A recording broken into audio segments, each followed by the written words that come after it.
이 시간 우리 사도신경으로 우리의 신앙을 고백하겠습니다. 나는 전능하신 아버지 하나님 천지의 창조주를 믿습니다. 나는 그의 유일하신 아들 우리 주 예수 그리스도를 믿습니다. 그는 성령으로 잉태되어 동정녀 마리아에게서 나시고 본디오 빌라도에게 고난을 받아 십자가에 못 박혀 죽으시고 장사된 지 사흘 만에 죽은 자 가운데서 다시 살아나셨으며 하늘에 오르시어 전능하신 아버지 하나님 우편에 앉아 계시다가 거기로부터 살아있는 자와 죽은 자를 심판하러 오십니다. 나는 성령을 믿으며 거룩한 공교회와 성도의 교제와 죄를 용서받는 것과 몸의 부활과 영생을 믿습니다. 아멘. 찬송가 435장 찬양하겠습니다.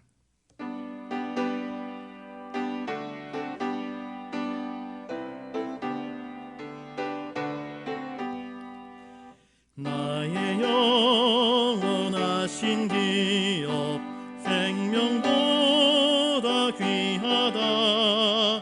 나의 갈 길 다가도록 나와 동행하소서.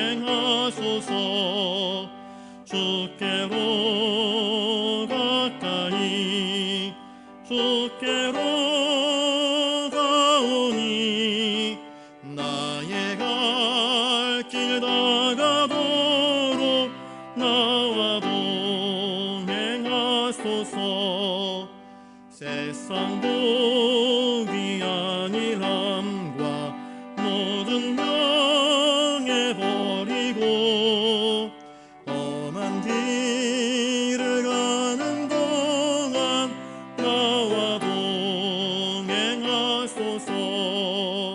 주께로 가까이 주께로 가오니 나의 갈 길 다가도록 나와 동행하소서. 어두운 골짝 지나가며 험한 바다 건너서 천국 문에 이르도록 나와 동행하소서.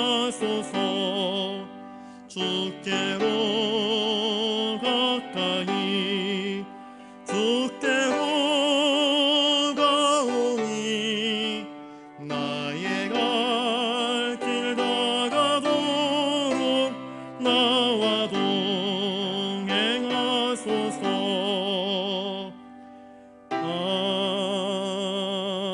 아멘. 하나님 말씀은 구약 성경 미가서 6장 6절부터 8절까지 말씀입니다. 구약 1295면에 있습니다. 우리 한 목소리로 같이 읽어보겠습니다. 내가 무엇을 가지고 여호와 앞에 나아가며 높으신 하나님께 경배할까? 내가 번제물로 1년 된 송아지를 가지고 그 앞에 나아갈까? 여호와께서 천천의 순양이나 만만의 강물 같은 기름을 기뻐하실까? 내 허물을 위하여 내 맏아들을 내 영혼의 죄로 말미암아 내 몸에 열매를 드릴까? 사람아, 주께서 선한 것이 무엇임을 내게 보이셨나니 여호와께서 내게 구하시는 것은 오직 정의를 행하며 인자를 사랑하며 겸손하게 내 하나님과 함께 행하는 것이 아니냐. 아멘. 오늘 말씀의 제목을 하나님의 소원 이렇게 정해보았습니다. 하나님의 소원이 과연 무엇일까? 우리에게 바라고 기대하시는 바가 무엇일까? 오늘 말씀을 통하여서 우리가 깨닫고 하나님의 소원을 이루는 삶을 사시기를 주님의 이름으로 축복합니다. 오늘 본문의 말씀의 저자인 선지자 미가, 그의 본명은 미가 야후입니다. 미가 야후의 약자로 미가라고 그렇게 이름이 나오고 있는데요, 이 미가 야후의 원뜻은 여호와 같은 분이 누구냐라는 뜻입니다. 누가 여호와 같은 분이 될 수 있느냐? 감히 하나님과 비교될 수 있는 존재가 세상에는 없다 하는 뜻입니다. 오직 하나님만이 전능하신 분이라는 뜻을 그 이름 속에 담고 있습니다. 선지자의 이름에 걸맞는 이름 아니겠습니까? 주전 720년경에 활동한 이 선지자 미가는 이사야와 같은 시대를 살았던 사람입니다. 그는 북이스라엘의 수도였던 사마리아, 그리고 남왕국 유다의 수도인 예루살렘을 향하여서 꾸준하게 예언한 선지자입니다. 당시의 권력자들, 그리고 당시의 백성들의 지도자들은 가난한 자들을 억압했습니다. 그들의 피와 땀을 착취하고 괴롭혔습니다. 그런 현실을 바라보면서 미가는 그들의 죄악에 대해서 하나님의 진노와 심판이 임할 것을 선포했던 것입니다. 저를 따라서 한번 해보겠습니다. 하나님께서는 천천의 순양이나 만만의 기름을 원하지 않으십니다. 하나님께서 유다 백성들이 드리는 제물을 기쁘게 받지 않으셨습니다. 오늘 본문에 번제물로 일련된 송아지, 천천의 순양, 만만의 강물 같은 기름, 자신의 가장 귀한 것이라 인정할 수밖에 없는 자신의 몸의 맏 아들, 이것도 하나님은 기뻐하지 않는다 말씀하셨습니다. 그러면 왜 하나님께서는 유다 백성들이 드리는 제물을 원하지 않으셨을까요? 왜 받지 않으셨을까요? 언젠가 TV에서 이런 어르신들의 이야기를 들은 적이 있습니다. 서울에 큰아들이 올라갔습니다. 아버지가 큰아들은 귀하다고 서울에 있는 대학도 보냈고 사업한다고 땅 팔고 소 팔고 해서 재정 지원도 많이 해줬습니다. 둘째 아들은 공부도 제대로 하지 못하고 집안에 있는 땅을 돌봐야 되기 때문에 농부로 그렇게 아버지와 함께 살고 있습니다. 이 아버지 환갑이 되었습니다. 그런데 서울에 있는 아들은 바쁜지 돈 100만 원 보내면서 아버지 이번엔 제가 바빠서 아버지랑 함께 있지 못합니다. 100만 원 보내드리고 말았습니다. 며느리도 내려오지 않습니다. 손주들도 내려오지 않습니다. 시골에 함께 있는 둘째 아들과 함께 환갑잔치를 했습니다. 그런데 그 환갑잔치날 아버지는 방 한켠에 들어가서 울고 있는 것입니다. 둘째 아들이 묻습니다. 아버지 왜 우세요? 형님이 돈 보내오셨잖아요. 그것 가지고 잔치하는데 왜 우십니까? 아버지가 대답합니다. 내가 원하는 것은 아들이 보내준 100만 원이 아니라 아들의 얼굴이다. 우리 손주들의 얼굴이다. 그들이 나와 함께 식사하고 안부를 묻고 함께 있는 것을 원한다. 이 100만 원이 나에게 기쁨을 줄 것 같으냐? 이거 아무짝에도 쓸모없다. 그러면서 울고 마시더라는 이야기를 본 적이 있습니다. 마찬가지 아닐까요? 유다 백성들이 하나님께 나와서 예물을 드립니다. 귀한 것이라고 그러면서 예물을 드립니다. 그런데 하나님은 그 예물을 기뻐하지 않습니다. 왜 그렇습니까? 그들은 하나님께 제물을 드리지만 그들의 삶은 백성들의 고요를 빨면서 인생을 살았습니다. 왕이, 지도자들이, 종교 지도자들이 백성들의 고요를 빨면서 하나님 앞에 나와서는 거룩한 척, 교양 있는 척, 위선을 떨면서 예배를 드리고 제물을 드릴 때 하나님은 나는 이런 예물 받기를 결코 기뻐하지 않는다. 미가서 3장 11절 말씀에 그들의 우두머리들은 뇌물을 위하여 재판하며 그들의 제사장은 삭슬 위하여 교훈하며 그들의 선지자는 돈을 위하여 점을 치면서도 여호와를 의뢰하여 이르기를 여호와께서 우리 중에 계시지 아니하느냐 재앙이 우리에게 임하지 아니하리라 하는도다. 이것이 바로 유다 백성들이 지었던 총체적인 죄악의 모습이었습니다. 여러분, 판사가 뇌물을 받고 있는 사람은 무죄요, 없는 사람은 없는 죄도 갖다 붙이면서 유죄요 그래 버리면 나라 꼴이 어떻게 되겠습니까? 엉망진창이 되지 않겠습니까? 재판이 불의로 그렇게 왜곡되어 버리면 정의가 사라져 버립니다. 정의가 사라져 버리면 그 법에 의해서 보호받아야 할 약자들이, 피해를 입는 자들이 되어버리고 마는 것입니다. 결국 사회에서 돈도 없고 권세도 없는 약자들은 계속해서 억압과 핍박과 고통을 받을 수밖에 없는 현실이었습니다. 제사장들은 하나님의 말씀을 바르게 전달해야 했지만 자기들에게 돈 많이 찔러주면, 헌금 많이 하면 그들을 위해서 축복해주고 자기들을 위해서 돈을 갖다 주지 않으면 본체만치하고 외면하고 거짓 예언을 합니다. 심판의 메시지만 전달합니다. 그러니 하나님께서 이 가증한 백성들이 드리는 예물을, 그 제물을 결코 기뻐하지 않을 수밖에 없었던 이유였던 것입니다. 중심, 진심, 전심이 들어가 있지 않은 예물은 하나님을 노엽게만 할 뿐입니다. 저를 따라서 한번 해보겠습니다. 하나님께서는 오직 정의, 사랑, 그리고 하나님과의 겸손한 동행을 원하십니다. 하나님이 원하시는 것, 정의를 행하는 것입니다. 내 형제를 사랑하는 것입니다. 그리고 온전히 하나님과 동행하는 것입니다. 겸손하게, 뻣뻣하게가 아니라 하나님 앞에 무릎을 꿇고 머리를 조아리며 하나님 말씀이 전적으로 옳습니다 하며 하나님의 뜻에 순복하며 겸손히 하나님과 동행하는 것입니다. 이사야 1장 16절부터 17절에 그러니까 이사야하고 미가가 같은 시대에 예언했다고 말하지 않았습니까? 이사야 1장 16절부터 17절에 너희는 스스로 씻으며 스스로 깨끗하게 하며 내 목전에서 너희 악한 행실을 버리며 행악을 그치고 선행을 배우며 정의를 구하며 학대받는 자를 도와주며 고아를 위하여 신원하며 과부를 위하여 변호하라 하셨느니라. 이렇게 이사야가 예언했습니다. 하나님은 유다 백성들에게 돌아오라고, 회개하라고, 다시 의로운 삶을 살라고, 주의 길에서 돌이키라고 강력히 촉구하셨습니다. 이사야도 보냈고 미가 선지자도 보냈습니다. 그런데 그들의 신앙이 돌아오지 않습니다. 하나님이 원하셨던 것들은 바로 무엇인가? 이들의 신앙이 더욱더 성숙하고 완숙하여서 하나님의 거룩한 백성답게 사는 것이었습니다. 그런데 이들은 신앙의 성숙을 이루는 것이 아니라 신앙의 퇴보를 이루었습니다. 아니, 신앙의 퇴보가 아니라 신앙의 변질을 이루어버리고 말았던 것입니다. 하나님이 기뻐하시는 뜻이 아니라 자신의 욕망이 기뻐하는 뜻대로 인생을 살아버리고 말았던 것입니다. 진정으로 하나님이 기뻐하시는 것은 하나님이 기뻐하시는 정의, 공의가 물같이 흘러나가는 것이었습니다. 약하다고, 돈 있다고 봐주고 약하다고 무시하고 하는 것이 결코 아니었습니다.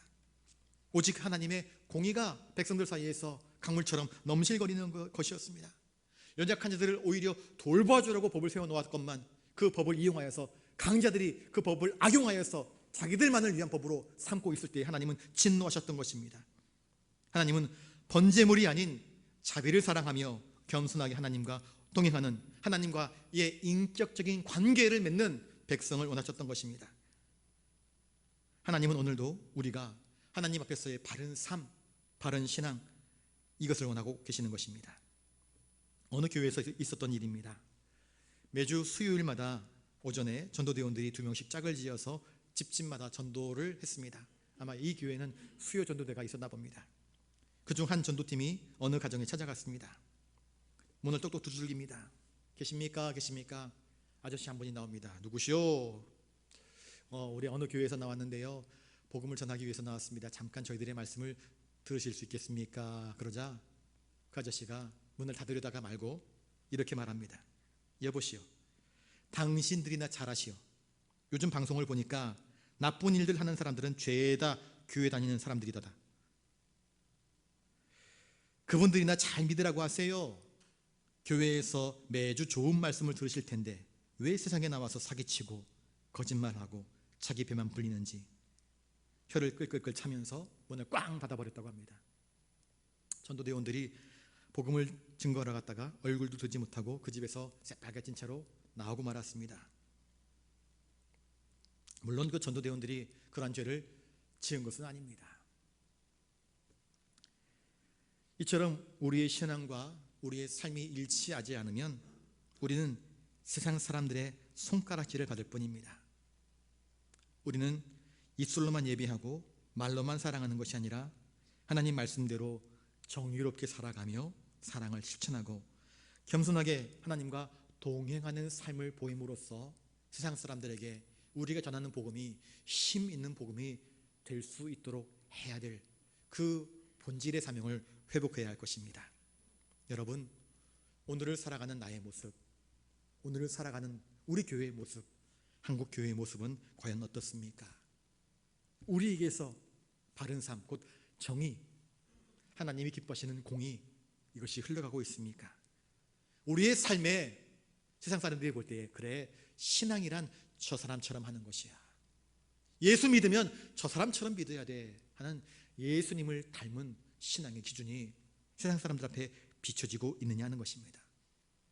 그래, 인생을 살면 저런 분명한 목표를 가지고 인생을 살아야 돼 하면서 우리의 신앙이 우리의 자녀들에게 바른 목표, 나도 아버지처럼 살아야지, 나도 어머니처럼 살아야지, 나도 아버지처럼 예수 믿어야지, 나도 저 장로님처럼, 저 목사님처럼 예수를 믿고 싶어 하는 바른 기준과 본보기를 제시해주고 있느냐 하는 것입니다.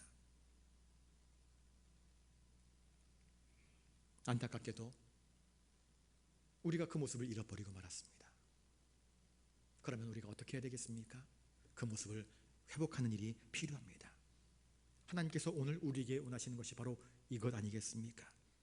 하나님의 정의가 내게서부터 바로 세워지고 하나님의 사랑이 나에게서부터 실행되어지고 나 자신의 삶이 먼저 겸손하게 하나님 앞에 엎드려 하나님과 겸손히 동행하는 삶을 살아가야 하지 않겠습니까?